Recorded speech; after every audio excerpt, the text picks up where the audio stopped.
Assalamualaikum Sobat Islam Trending, semoga kita semua diberi kesehatan dan rezeki yang melimpah. Kali ini kita akan menceritakan kisah tentang Abu Nawas.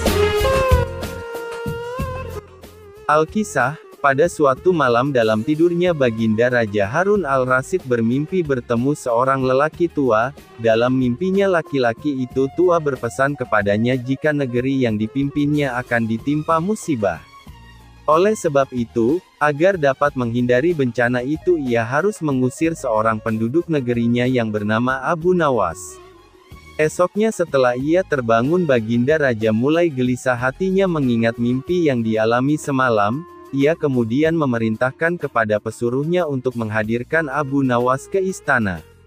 Tatkala Abu Nawas telah berada di istana, Baginda kemudian berkata kepada Abu Nawas, "Hai Abu Nawas, semalam, aku bermimpi yang sangat aneh dan aku merasakan jika mimpi itu adalah suatu pertanda buruk bagi negeriku. Dalam mimpiku aku bertemu seorang laki-laki tua yang memakai pakaian serba putih. Ia mengatakan kepadaku jika negeri ini akan ditimpa bencana yang sangat besar. Agar itu tidak terjadi, ia berpesan agar aku mengusir seorang rakyatku dari negeri ini yang bernama Abu Nawas, dan ia juga mengatakan jika Abu Nawas itu ingin kembali maka hendaklah dia tidak berpijak di atas bumi atau mengendarai tunggangan apapun, tapi jika ia tidak bisa melakukan seperti itu maka ia tidak boleh lagi kembali ke negeri ini. Oleh sebab mimpi itu maka aku yakin ada sebuah kesialan atas dirimu. Maka aku memutuskan untuk mengusirmu dari negeri ini," kata Baginda. Dengan perasaan yang berkecamuk setelah mendengarkan perintah Baginda Raja atas pengusiran dirinya, Abu Nawas kemudian meninggalkan istana dan kembali ke rumah. Ia menceritakan kepada istrinya tentang apa yang telah dititahkan Raja kepadanya. Istrinya merasa sangat sedih. Abu Nawas kemudian pergi meninggalkan keluarganya dengan bekal yang dibawa seadanya. Ketika dalam perjalanan ia terus memohon kepada Tuhan agar diberi petunjuk, ia pun terus memutar otaknya agar dapat keluar dari masalah itu. Abu Nawas terus berjalan tanpa tujuan yang pasti hingga ia berada di sebuah negeri. Selama beberapa hari di sana ia terus berpikir bagaimana cara ia kembali ke negeri Baghdad tanpa melanggar apa yang telah dipesankan Raja kepadanya, yaitu tidak boleh menginjak bumi dan tidak pula mengendarai tunggangan apapun. Bukan Abu Nawas namanya jika ia memiliki keputusasaan. Abu Nawas tidak berputus asa atas apa yang telah menimpanya. Meskipun alasan yang membuat ia diusir sama sekali tidak masuk akal, ia menerimanya dengan ikhlas, selalu berdoa kepada Allah dan berpikir untuk bisa keluar dari setiap masalah yang menimpanya. Tibalah pada suatu hari ia merasa rindu berat kepada keluarganya di negeri Baghdad. Namun ia belum menemukan cara untuk kembali, hingga pada suatu hari lain tiba-tiba dia menemukan sebuah cara yang sangat masuk akal dan tidak membuatnya melanggar perintah Raja. Setelah ia menemukan cara tersebut, Abu Nawas segera mempersiapkan segala sesuatu dan bersiap-siap untuk kembali ke kampung halamannya. Tibalah pada suatu hari ia merasa rindu berat kepada keluarganya di negeri Baghdad. Namun ia belum menemukan cara untuk kembali, hingga pada suatu hari lain tiba-tiba dia menemukan sebuah cara yang sangat masuk akal dan tidak membuatnya melanggar perintah Raja. Setelah ia menemukan cara tersebut, Abu Nawas segera mempersiapkan segala sesuatu dan bersiap-siap untuk kembali ke kampung halamannya. Kabar kembalinya Abu Nawas mulai tersebar dalam negeri hingga ke telinga Baginda. Rakyat menyambut gembira kepulangan Abu Nawas karena kecintaan akan dirinya. Baginda Raja juga ikut senang, tapi dalam suasana yang berbeda. Jika rakyat senang karena mereka menyukai Abu Nawas, Baginda Raja senang karena kali ini ia dapat leluasa memberi hukuman kepada Abu Nawas. Baginda berpikir pasti mustahil Abu Nawas dapat kembali tanpa berpijak pada bumi atau menunggangi sesuatu. Tibalah Abu Nawas di istana dan menghadap Baginda Raja. Kehadirannya di istana membuat Baginda Raja sangat kaget ketika melihat Abu Nawas bergelantungan mengikat dirinya di bawah seekor keledai, dan kemudian Abu Nawas berkata kepada Baginda Raja, Wahai Baginda Raja, bukankah engkau telah mengusirku dari negeri ini, dan melarangku kembali dengan berjalan memijak bumi dan tidak pula boleh menunggang apapun? Maka oleh sebab itu aku telah kembali dengan tidak memijak pada bumi dan tidak pula menunggung apapun, kecuali aku bergelantungan di bawah perut keledai. Melihat tingkah pola dan alasan yang diberikan Abu Nawas, Baginda Raja pun merasa masuk akal dan sangat memuaskan beliau. Akhirnya Abu Nawas bisa kembali ke keluarganya dan terbebas dari hukuman Baginda Raja. Suatu hari, Abu Nawas sibuk mondar-mandir mencari sesuatu di sekitar rumahnya. Ia terus mencari-cari namun tidak pernah menemukannya. Waktu pun terus berjalan hingga sudah setengah hari ia mencari. Karena sudah terlalu lama mencari namun belum menemukan, akhirnya banyak di antara tetangga-tetangganya yang bertanya-tanya padanya karena penasaran. Mereka pun banyak yang ikut bergabung untuk membantu Abu Nawas. "Hai Abu Nawas, apakah yang sedang engkau lakukan?" tanya seorang tetangga. "Mencari cincin," jawab Abu Nawas santai. Para tetangga yang bergabung pun turut serta membantu sebisanya. Ikut mondar-mondir ke sana kemari, lama, hingga mereka pun kelelahan dan bosan. "Memangnya cincinmu itu kira-kira jatuhnya di mana?" tanya salah seorang lain dari para tetangga. "Seingatku, cincin itu jatuh di dalam rumahku," jawab Abu Nawas dengan santai tanpa merasa bersalah. Mendengar jawaban Abu Nawas, para tetangga yang ikut membantu langsung berhenti dari pencariannya.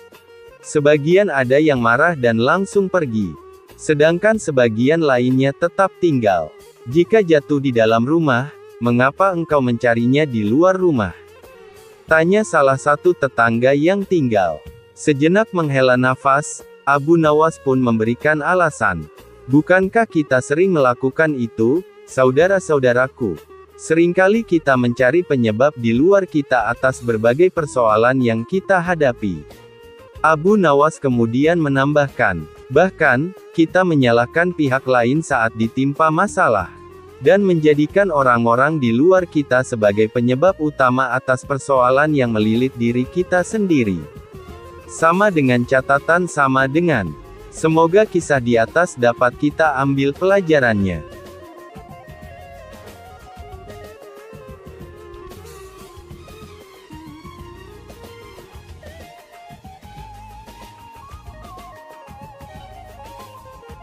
Bohongi prajurit kerajaan. Abu Nawas ditangkap dan diborgol pada suatu pagi hari. Abu Nawas sedang duduk-duduk bersantai di teras rumahnya.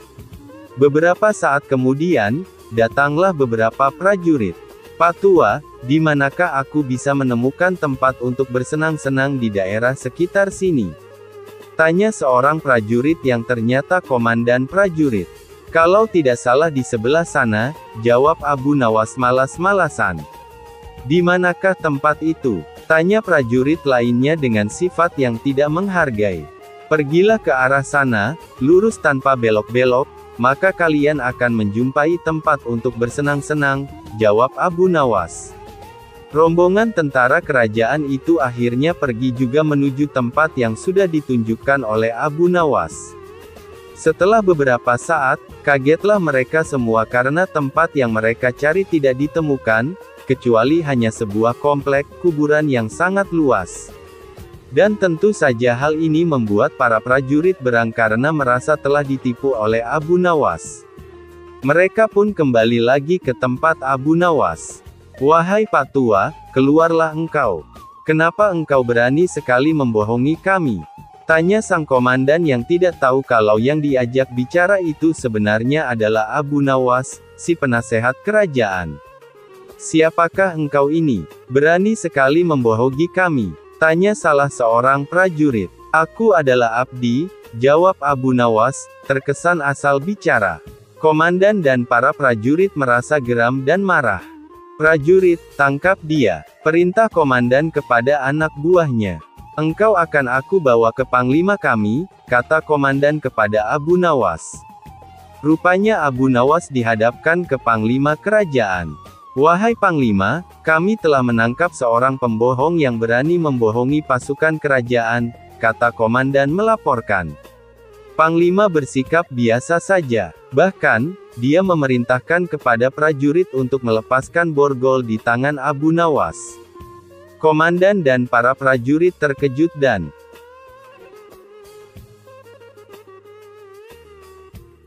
ahli hukum Islam saja minta fatwa Abu Nawas Al-Kisah, salah seorang ahli fikih resah akan perkara hukum yang dimilikinya. Hingga akhirnya keresahan sang faqih tadi mengarahkannya untuk menemui Abu Nawas. Singkat cerita, bertemulah sang faqih dengan Abu Nawas. Tanpa basa-basi sang faqih pun mengutarakan keresahannya. "Wahai Abu Nawas, aku membutuhkan pertolonganmu. Aku ingin engkau memberikan fatwa kepadaku perihal keresahanku selama ini, dan semoga engkau mendapatkan balasan dari Allah atas kebaikanmu." Sang faqih berbasa-basi. "Keresahan apa yang kau hadapi? Katakan saja," kata Abu Nawas. "Wahai Abu Nawas, manakah yang lebih utama, berjalan di depan iring-iringan jenazah atau di belakangnya?" tanya si ahli fikih. "Wahai ahli fikih, jangan terlalu serius dan resah perihal urusan remeh-temeh seperti ini," jawab Abu Nawas. "Wahai Abu Nawas, manakah yang lebih utama, berjalan di depan iring-iringan jenazah atau di belakangnya?" tanya si ahli fikih. "Wahai ahli fikih, jangan terlalu serius dan resah perihal urusan remeh-temeh seperti ini," jawab Abu Nawas.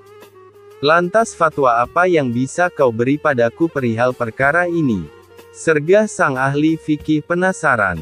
Abu Nawas pun menjawab, "Berjalanlah sesukamu, depan belakang, kanan kiri itu sama saja, asal jangan kau naiki keranda jenazahnya." Keseriusan ahli fikih yang tadinya menyimak uraian Abu Nawas, berubah menjadi tawa. Sang ahli fikih itu pun pergi dengan rasa puas dan tertawa sepanjang perjalanan. Baginda Raja jadikan tempat tidur Abu Nawas sebagai WC. Baginda Raja mendadak kangen, ingin bertemu dengan Abu Nawas. Soalnya, sudah beberapa hari ini si cerdik ini tak menampakkan batang hidungnya. Sudah beberapa kali, lewat utusannya, Baginda memanggil Abu Nawas. Namun sang pelipur lara ini belum juga menampakkan diri. Pada hari itu, rindu Baginda Raja tak tertahankan, ingin Abu Nawas menghibur hatinya yang galau. Setelah lama berpikir mencari cara agar Abu Nawas mau datang ke istana, Baginda Raja akhirnya menemukan ide yang super jahil. Raja kemudian memanggil 3 orang prajurit dan menyuruh mereka pergi ke rumah Abu Nawas. "Pengawal, pergilah ke rumah Abu Nawas. Beraklah di tempat tidurnya. Kalau kalian berhasil, maka masing-masing akan aku beri uang 1000 dirham, titah Baginda Raja serius. Kendati terasa aneh, tanpa pikir panjang, ketiga utusan Baginda Raja tersebut langsung menerima perintah Baginda. "Daulat Paduka," jawab ketiga prajurit tersebut secara bersamaan. Mereka pun langsung berangkat menuju rumah Abu Nawas sesuai titah Baginda Raja. Sementara itu, ada seorang pejabat tinggi kerajaan yang memperhatikan perintah sang raja kepada ketiga prajurit tersebut. Pejabat itu memberanikan diri untuk bertanya kepada raja. "Maaf Paduka, bukankah tugas yang diberikan itu tampak aneh dan menghina?" ujar pejabat setingkat pati itu. "Memang benar, tapi itulah siasatku agar Abu Nawas segera hadir ke istana," jawab Baginda terkekeh. "Apakah gerangan rencana Baginda?" tanya pejabat itu lagi menunjukkan bahwa dirinya belum paham. "Nanti kamu akan segera mengetahuinya, dan sekarang kamu ikutilah ketiga anak buahmu itu dan intailah mereka. Sampaikan kepada Abu Nawas, bila dia berhasil menggagalkan tugas prajurit itu, maka ia akan aku beri uang 3000 dirham dan sekaligus ia boleh memukul utusanku itu," kata Baginda Raja. Dengan perasaan yang masih bingung, pejabat itu segera melaksanakan perintah Raja. Dia segera berkemas dan menuju ke rumah Abu Nawas. Para prajurit Baginda Raja Harun al-Rasyid yang sudah berangkat lebih dulu sudah tiba di rumah Abu Nawas. Ketiganya langsung mengetuk pintu rumah. Tak lama setelah itu, Abu Nawas pun membukakan pintu dan bertemu ketiga utusan Baginda Raja. Kami diutus oleh Baginda Raja untuk buang air besar di tempat tidurmu. Karena ini perintah Raja, kamu tidak boleh menolak, kata salah satu prajurit. Abu Nawas kaget bukan kepalang. Tapi ia segera sadar, permainan sedang dirancang Baginda Raja. Oh, silakan. Saya sama sekali tidak keberatan. Silakan saja kalau kalian mampu melaksanakan perintah Raja, ucap Abu Nawas kemudian, segera memutar otak. Betul, tanya prajurit Raja memastikan. Iya, silakan saja, sahut Abu Nawas enteng. Abu Nawas mengawasi orang-orang itu beranjak ke tempat tidurnya dengan perasaan geram yang sudah ia tahan. Betul-betul kelewatan, gumam Abu Nawas dalam hati. Abu Nawas memutar otak untuk menggagalkan tindakan bodoh dan kurang ajar tiga prajurit itu. Setelah berpikir beberapa saat, Abu Nawas akhirnya menemukan cara untuk menggagalkan tugas para utusan tersebut. Pada saat para utusan itu hendak bersiap-siap buang air besar, mendadak Abu Nawas berkata di balik jendela kamar. Hai para utusan Raja, ada yang lupa saya sampaikan kepada kalian, kata Abu Nawas. Apa itu? Tanya salah satu utusan Raja. Saya ingatkan supaya kalian jangan melebihi perintah Baginda Raja.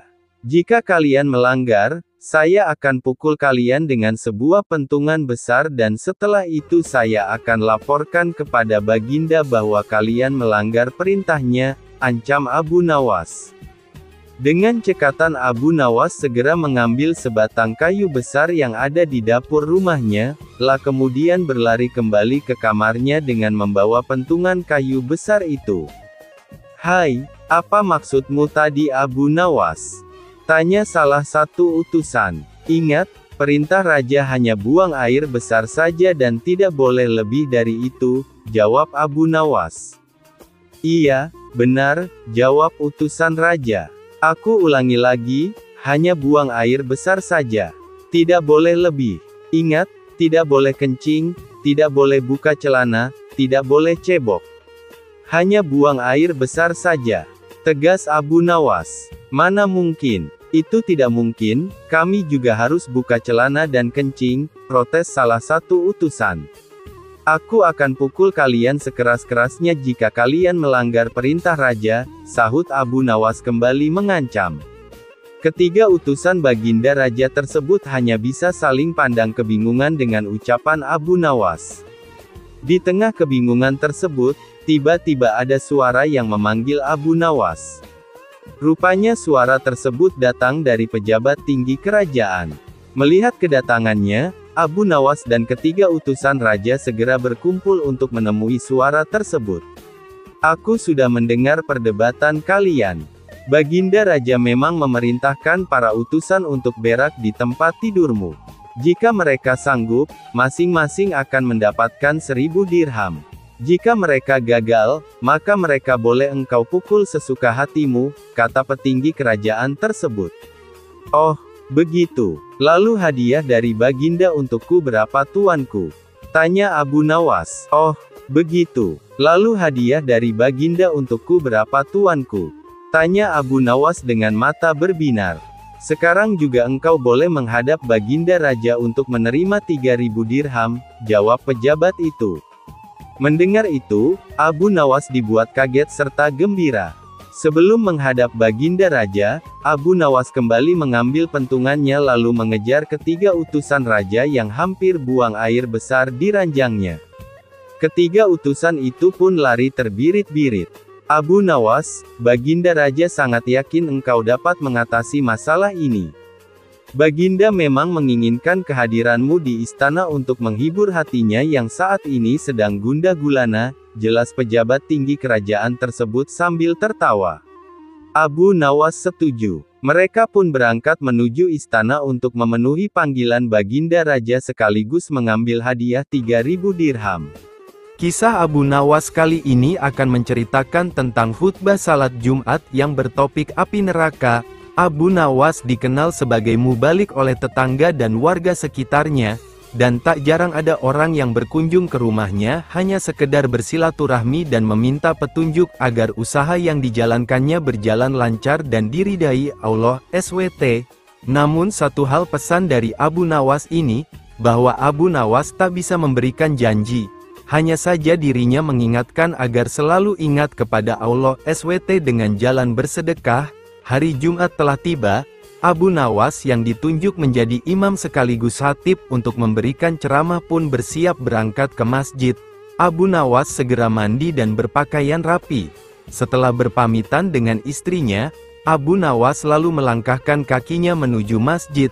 Tak lama kemudian, terdengar suara azan. Umat Islam khususnya laki-laki berbondong-bondong menuju masjid dan para warga sangat senang dan antusias sekali karena biasanya ceramah dari Abu Nawas ini sangat sesuai dengan situasi terkini. Namun belum lama Abu Nawas berkhutbah, dilihatnya banyak para jamaah banyak yang mengantuk, bahkan ada yang tertidur. Melihat hal itu, Abu Nawas berteriak, "Api, api, api," ujar Abu Nawas dengan keras. Kontan saja para jamaah terbangun kaget, menoleh kiri dan kanan mendengar teriakan Abu Nawas itu. Sebagian malah ada yang hanya saling pandang saja. "Di mana apinya? Di mana?"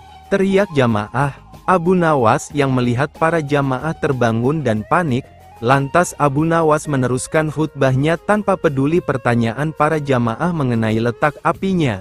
"Api yang dahsyat di neraka, bagi mereka yang lalai dalam beribadah," kata Abu Nawas dalam khutbahnya. Setelah menyampaikan khutbahnya, Abu Nawas segera menutup bagian kedua khutbah dengan berdoa. Sesaat kemudian, Abu Nawas kemudian memimpin salat Jumat dengan khusyuk diikuti oleh para jamaah. Para jamaah tersadar dan masih ingat akan api neraka yang diucapkan oleh Abu Nawas tadi. Panah pembawa rezeki Abu Nawas memang cerdik, meskipun tak mempunyai kemampuan untuk melaksanakan titah sang raja. Namun dia selalu berhasil melaksanakan tugasnya. Dan hadiah selalu menanti. Sungguh rezeki yang tak disangka.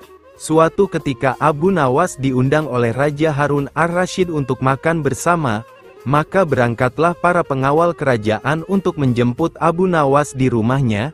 Tak berapa lama kemudian Abu Nawas telah sampai di istana dengan pakaian sederhana saja. Abu Nawas langsung diajak berbincang di sebuah pendapa dengan berbagai jamuan makanan lengkap dengan minuman yang segar. Melihat begitu banyaknya makanan, Abu Nawas pun sangat lahap menyantap makanan yang dihidangkan kepadanya. Sementara itu, Raja masih meneruskan perbincangannya dengan Abu Nawas tentang kekuasaannya. Raja Harun bercerita kepada Abu Nawas terkait dengan luasnya wilayah yang telah dipimpinnya. Namun Abu Nawas nampak tidak menggubris, malah dia sibuk dengan makanan yang tersaji di hadapannya. Tak lama kemudian, Raja mulai melontarkan berbagai pertanyaan kepada Abu Nawas. "Hai Abu Nawas, kalau setiap benda ada harganya, berapakah harga diriku ini?" tanya Raja. Abu Nawas yang masih dalam kondisi kekenyangan setelah makan-makan, menjawab sekenanya tanpa berpikir panjang. "Hamba kira, mungkin sekitar 100 dinar saja Paduka," jawab Abu Nawas. "Terlalu sekali engkau Abu Nawas. Harga sabukku saja 100 dinar, bentak Raja. "Tepat sekali Paduka, memang yang saya nilai dari diri Paduka hanya sebatas sabuk itu saja," ujar Abu Nawas. Karena merasa tak ingin dipermalukan oleh Abu Nawas karena kecerdikannya, kali ini Raja tidak mau lagi mengambil resiko dengan beradu pendapat lagi. Oleh karena itu, Abu Nawas diajak menuju ke tengah-tengah prajuritnya yang merupakan ahli bela diri dan ketangkasan. "Ayo Abu Nawas, di hadapan para prajuritku, tunjukkanlah kemampuan memanahmu. Panahlah sekali ini saja. Kalau panahmu dapat mengenai sasaran, hadiah akan menantimu.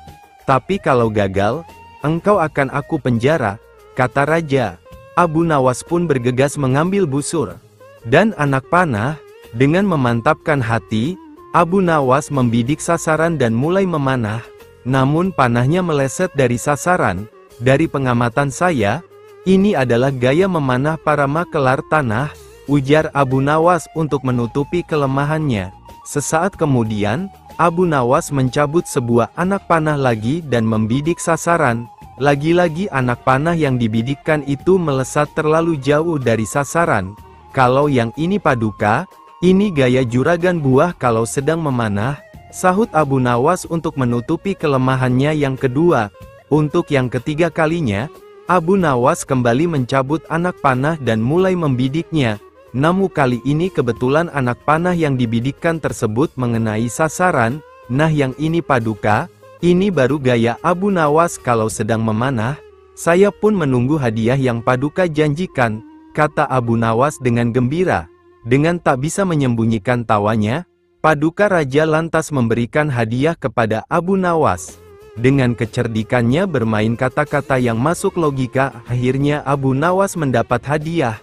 Dia pun langsung mohon diri karena tak sabar untuk memberikan hadiah itu kepada istrinya. Menasehati hartawan zalim, salah seorang pemuda menjadi kaya karena warisan dari orang tuanya. Kehidupannya drastis menjadi orang kaya dan hampir semua orang ingin berkawan dengannya. Berita akan kekayaan si pemuda ini cepat tersebar hingga ke pelosok desa, dan masyarakat kagum akan megahnya rumah yang dia bangun, ya karena memang tampak berbeda dengan rumah lainnya. Entahlah apa yang ada di hati si pemuda ini, hampir setiap hari dia mengadakan pesta di rumahnya. Karena dibujuk oleh beberapa teman agar menyajikan pesta yang lebih meriah dari hari ke hari, lama-kelamaan kekayaannya pun mulai menipis karena untuk pesta meriah yang diadakannya sendiri. Benar saja, hanya dalam waktu yang singkat, uang yang dimiliki pemuda tersebut telah habis, bahkan dirinya tak mampu lagi memberi gaji kepada pembantunya sendiri. Efeknya lagi, kawan-kawan mulai menjauhinya dengan perlahan-lahan pula. Pemuda tersebut benar-benar menjadi miskin dan hidup sebatang kara tanpa mendampinginya. Mengajar lembu mengaji Al-Quran, panggil Abu Nawas kemari hari ini juga, titah Sultan Harun al-Rasyid kepada seorang hambanya. Tuan Abu Nawas, kata si hamba raja sesampai di rumah Abu Nawas, Tuan hamba dipersilahkan Baginda datang ke istana hari ini juga. Hanya berjarak setengah jam setelah hamba sahaya tadi sampai di istana, Abu Nawas pun tiba di sana. Hai Abu Nawas, kata Sultan, tahukah kamu mengapa aku panggil kemari? Aku minta tolong kepadamu untuk mengajari lembuku supaya bisa mengaji Al-Quran. Jika lembu itu tidak dapat mengaji, niscaya aku akan menyuruh mereka membunuh kamu. Baiklah tuanku Syah Alam, jawab Abu Nawas, titah tuanku Patik junjung di atas kepala Patik. Kemudian Abu Nawas disuruh pulang dengan menghela seekor lembu. Sesampai di rumah lembu itu diikat erat-erat pada sebatang pohon kurma. Esok harinya Abu Nawas mulai memukul lembu itu dengan sebuah cambuk rotan sampai setengah mati. Ketika binatang itu hampir mengamuk, Abu Nawas mengucapkan kata, atau. Perkataan itulah yang diajarkan Abu Nawas kepada lembu itu sambil tetap mengayunkan cambukannya tanpa henti. Pekerjaan itu ia lakukan setiap hari pagi sampai tengah hari dan dari duhur sampai maghrib selama beberapa hari sehingga tidak terpikirkan untuk menghadap ke istana. Setengah bulan kemudian Baginda menyuruh seorang hamba melihat ke rumah Abu Nawas, apakah dia mampu mengajari lembu itu mengaji atau tidak. Apa yang disaksikan oleh hamba sahaya tadi di rumah Abu Nawas, tiada lain cambukan yang dilancarkan oleh Abu Nawas ke badan lembu itu sambil berkata, atau, sampai binatang itu kesakitan setengah mati. Maka dilaporkanlah hal itu kepada Baginda Sultan. Mohon ampun Baginda, kata hamba sahaya itu sesampai di istana, Patik lihat Abu Nawas sedang mengajar lembu itu di belakang rumah dengan sebuah cambuk rotan yang besar.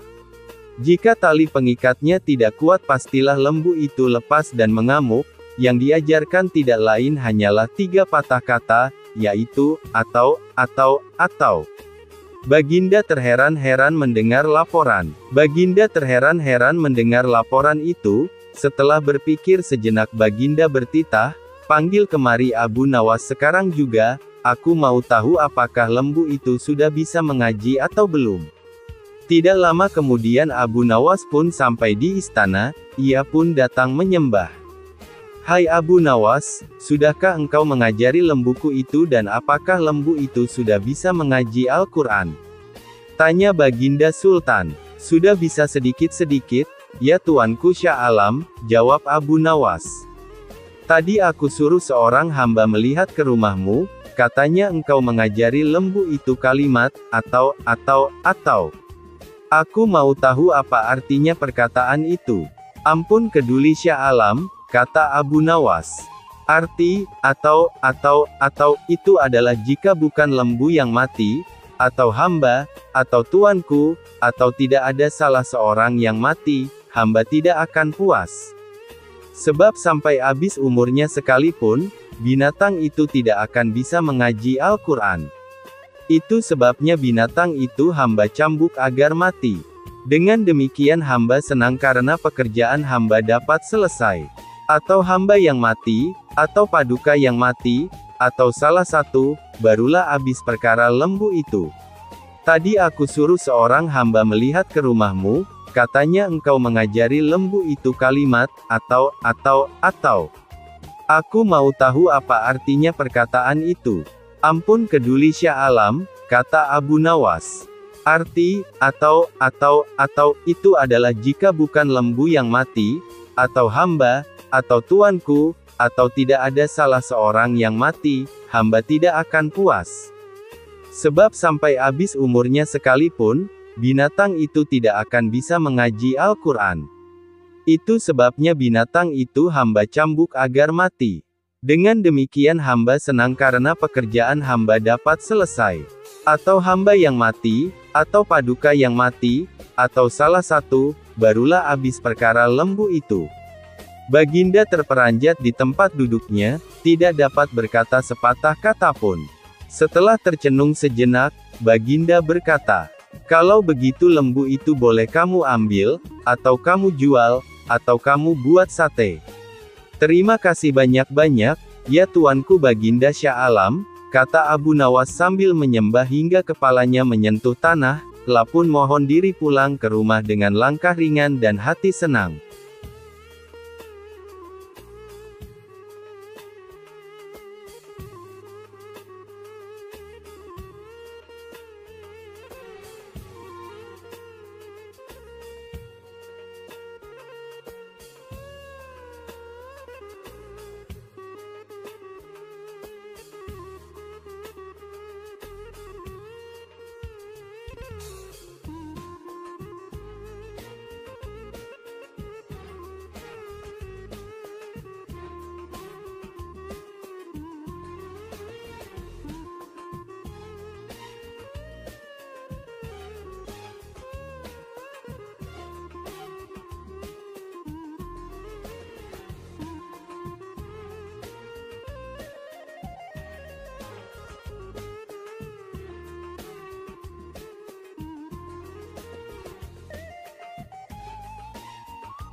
mengelabui petugas perbatasan kerajaan suatu saat Abu Nawas dicurigai melakukan bisnis ilegal ke negara tetangga.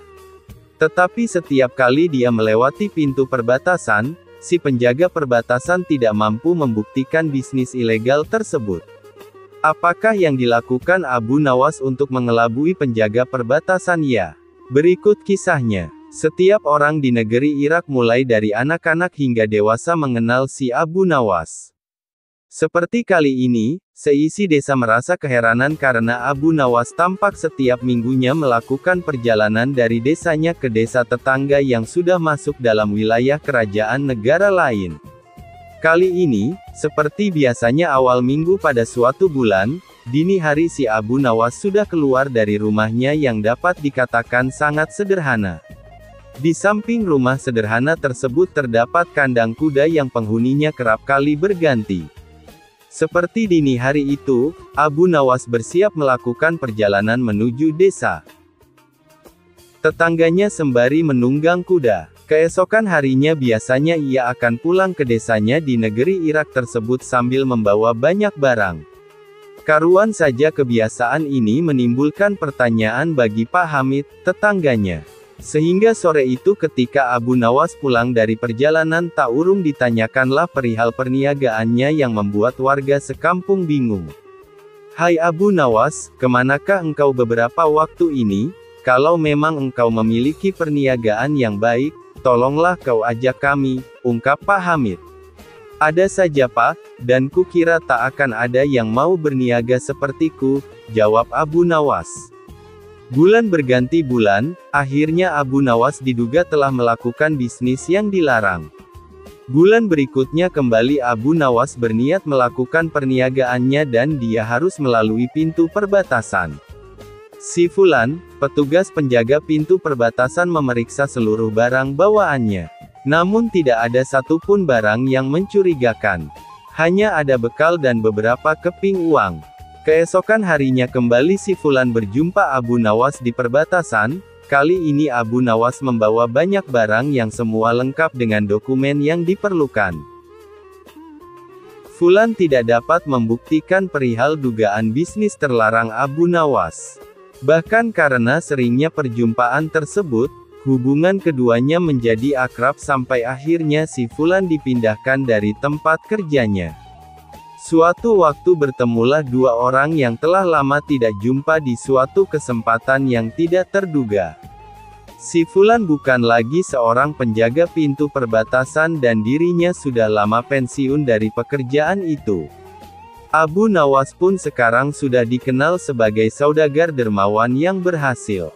Pertemuan itu dilanjutkan dengan jamuan makan oleh Abu Nawas. Dalam kesempatan tersebut masing-masing bercerita tentang pengalaman yang telah mereka hadapi selama lebih kurang 20 tahun tak bertemu. "Usaha apa yang engkau lakukan di masa itu saudaraku? Karena aku mengetahui kau tidak membawa cukup uang. Tetapi ketika pulang tak hanya keperluan makan, tetapi juga barang lainnya kau bawa setelah pulang dari perniagaan yang tak sampai sehari semalam kau lakukan," tanya si Fulan. Karena mendengar hal itu, tertawalah Abu Nawas mengingat kebiasaan masa mudanya. "Sebenarnya sangat mudah saudaraku. Untuk mencari bukti dan tak perlu harus memeriksa semua barang bawaanku. Seperti engkau ketahui bahwa aku senantiasa pergi dengan mengendarai kuda. Tetapi ketika pulang aku hanya berjalan kaki dan disitulah usahaku," jawab Abu Nawas. Mendengar penjelasan itu mengertilah si Fulan. Yakni di masa itu Abu Nawas menjual kuda-kudanya di negeri tetangga dan pulangnya ia tukarkan dengan barang lainnya.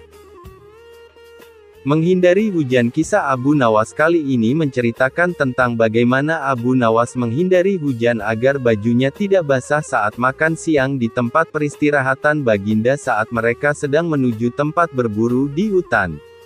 Tak diragukan lagi, sudah menjadi hukum bagi siapa saja yang tidak sanggup melaksanakan titah baginda, maka ia akan mendapat hukuman. Baginda mengetahui bahwa Abu Nawas sangat takut akan beruang. Maka dari itu baginda mengajaknya berburu di hutan untuk menangkap beruang, dan Abu Nawas tak bisa menolaknya. Dalam perjalanan menuju ke hutan, tiba-tiba cuaca yang cerah berubah menjadi mendung. Baginda memanggil Abu Nawas. "Tahukah mengapa engkau aku panggil?" tanya Baginda. "Ampun tuanku, hamba belum tahu," kata Abu Nawas. "Kau pasti tahu bahwa sebentar lagi akan turun hujan. Hutan dari sini masih jauh, aku beri kuda yang lamban, sedangkan aku dan pengawal-pengawalku akan menunggang kuda yang cepat. Nanti pada waktu santap siang kita berkumpul di tempat peristirahatanku. Bila hujan turun kita harus menghindarinya dengan cara kita masing-masing agar pakaian kita tetap kering. Sekarang kita berpencar," jelas Baginda. Kemudian Baginda dan rombongan mulai bergerak. Abu Nawas kini tahu bahwa Baginda akan menjebaknya, harus mencari akal agar bajunya tidak basah saat hujan turun. Dan ketika sedang berpikir, tiba-tiba hujan pun turun. Begitu hujan turun, maka Baginda dan rombongan segera memacu kuda untuk mencapai tempat perlindungan terdekat. Akan tetapi karena derasnya hujan, Baginda dan para pengawalnya basah kuyup. Ketika santap siang, Baginda segera menuju tempat peristirahatan, dan ketika itu juga Abu Nawas datang dengan menunggang kuda yang lamban. Baginda dan para pengawal terperangah karena baju Abu Nawas tidak basah, padahal dengan kuda yang paling cepat pun tidak bisa mencapai tempat perlindungan terdekat. Nah, pada hari yang kedua, Abu Nawas diberi kuda yang cepat yang kemarin ditunggangi. Kini Baginda dan para pengawalnya mengendarai kuda-kuda yang lamban. Setelah Abu Nawas dan rombongan kerajaan berpencar, hujan pun turun seperti kemarin.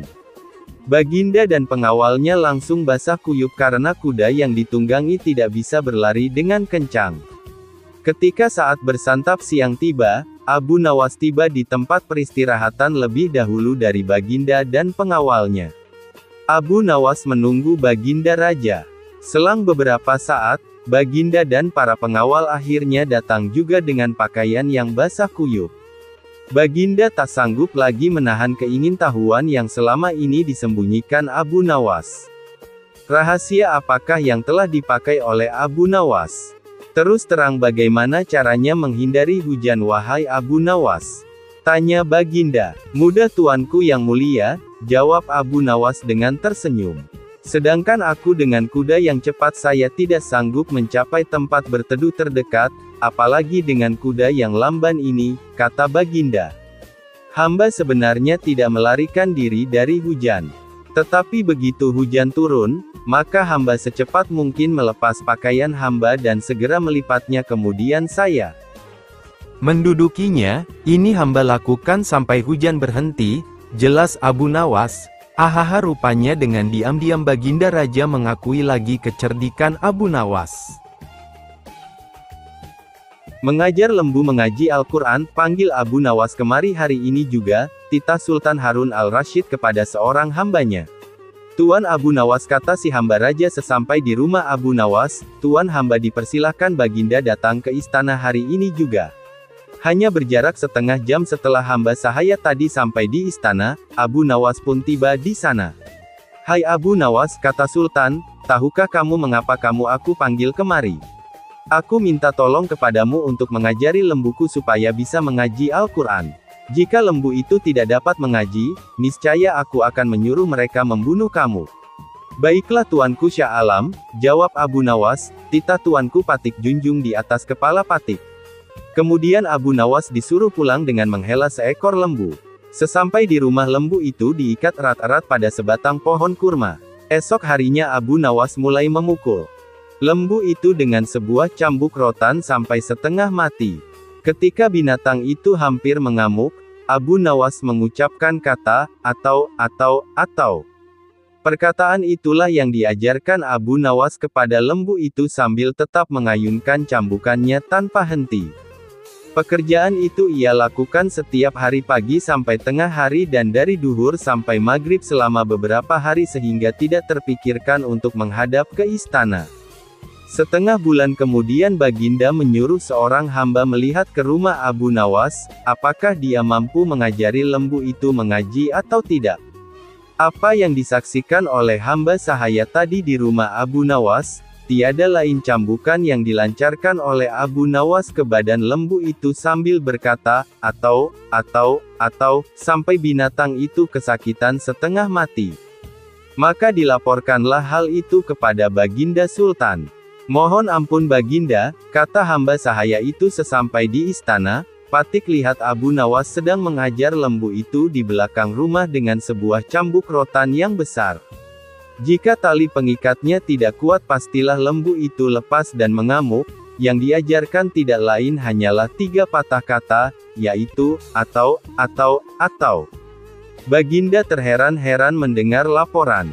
Baginda terheran-heran mendengar laporan itu. Setelah berpikir sejenak Baginda bertitah, panggil kemari Abu Nawas sekarang juga, aku mau tahu apakah lembu itu sudah bisa mengaji atau belum. Tidak lama kemudian Abu Nawas pun sampai di istana, ia pun datang menyembah. Hai Abu Nawas, sudahkah engkau mengajari lembuku itu dan apakah lembu itu sudah bisa mengaji Al-Quran? Tanya Baginda Sultan. Sudah bisa sedikit-sedikit, ya tuanku Syah Alam, jawab Abu Nawas. Tadi aku suruh seorang hamba melihat ke rumahmu, katanya engkau mengajari lembu itu kalimat, atau. Aku mau tahu apa artinya perkataan itu. Ampun keduli Syah Alam, kata Abu Nawas. Arti, atau, itu adalah jika bukan lembu yang mati, atau hamba, atau tuanku, atau tidak ada salah seorang yang mati, hamba tidak akan puas. Sebab sampai habis umurnya sekalipun, binatang itu tidak akan bisa mengaji Al-Quran. Itu sebabnya binatang itu hamba cambuk agar mati. Dengan demikian hamba senang karena pekerjaan hamba dapat selesai. Atau hamba yang mati, atau paduka yang mati, atau salah satu, barulah habis perkara lembu itu. Tadi aku suruh seorang hamba melihat ke rumahmu, katanya engkau mengajari lembu itu kalimat, atau. Aku mau tahu apa artinya perkataan itu. Ampun keduli Syah Alam, kata Abu Nawas. Arti, atau, itu adalah jika bukan lembu yang mati, atau hamba, atau tuanku, atau tidak ada salah seorang yang mati, hamba tidak akan puas. Sebab sampai habis umurnya sekalipun, binatang itu tidak akan bisa mengaji Al-Quran. Itu sebabnya binatang itu hamba cambuk agar mati. Dengan demikian hamba senang karena pekerjaan hamba dapat selesai. Atau hamba yang mati, atau paduka yang mati, atau salah satu, barulah habis perkara lembu itu. Baginda terperanjat di tempat duduknya, tidak dapat berkata sepatah kata pun.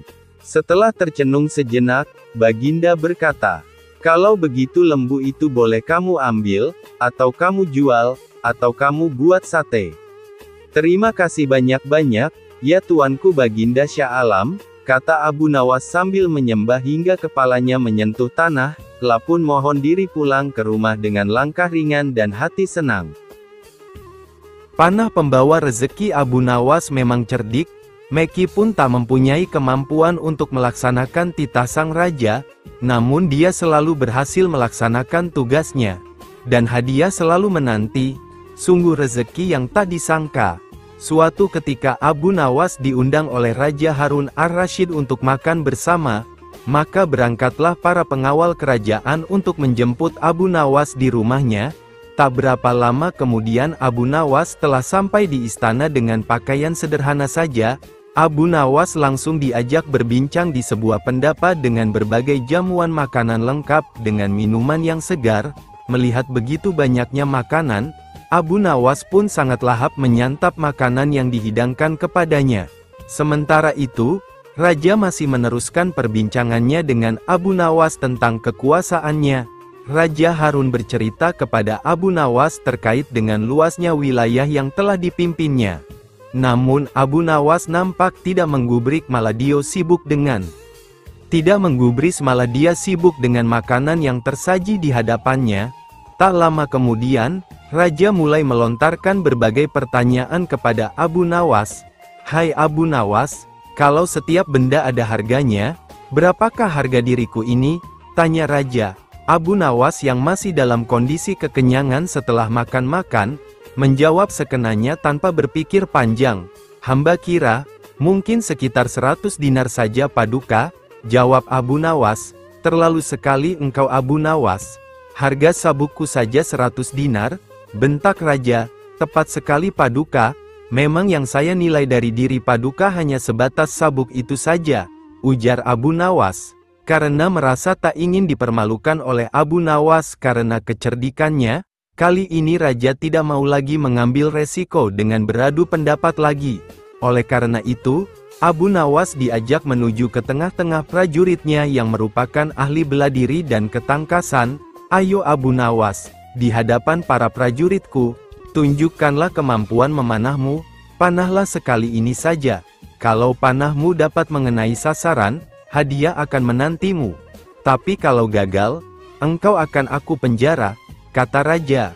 Abu Nawas pun bergegas mengambil busur dan anak panah. Dengan memantapkan hati, Abu Nawas membidik sasaran dan mulai memanah.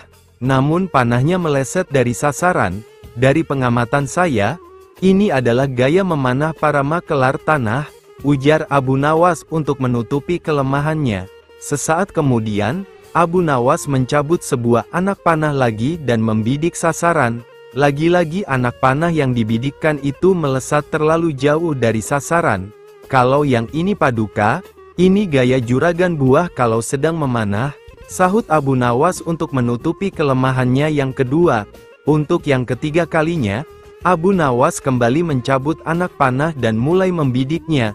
Namun kali ini kebetulan anak panah yang dibidikkan tersebut mengenai sasaran. Nah yang ini Paduka, ini baru gaya Abu Nawas kalau sedang memanah. Saya pun menunggu hadiah yang Paduka janjikan, kata Abu Nawas dengan gembira. Dengan tak bisa menyembunyikan tawanya, Paduka Raja lantas memberikan hadiah kepada Abu Nawas.